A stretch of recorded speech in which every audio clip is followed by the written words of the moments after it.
Roy all diamonds properties PVT LTD highway green homes నూతన venture brochure కార్యక్రమాన్ని LB నగర్లోని కార్యాలయంలో బ్రోచర్ ఆవిష్కరణ ఘనంగా చేశారు. ఈ సందర్భంగా వారు మాట్లాడుతూ తాము వేసే అన్ని వెంచర్లు కూడా అన్ని అనుమతులు తీసుకున్నాకే ప్రారంభిస్తామని, రాయ్ ఆల్ డైమండ్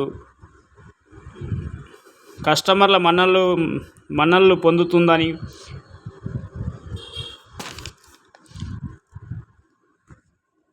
ఇప్పటికే రాయ్ ఆల్ డైమండ్స్ కస్టమర్ల మన్ననలు పొందుతుందని మా వెంచర్లు Rai all diamonds properties highway green homes royal city hill county కాస్వీ ఈ సిటీ సిల్వర్ ఫాక్స్కాన్ సిటీ ఇలా అన్నీ కూడా నివాస యోగ్యానికి ఇల్లు కట్టుకోవడానికి అనుకూలంగా ఉండేటువంటి ప్రాంతాల్లోనే తమ వెంచర్లు ఉంటాయని అన్నారు. వైట్ లేదు.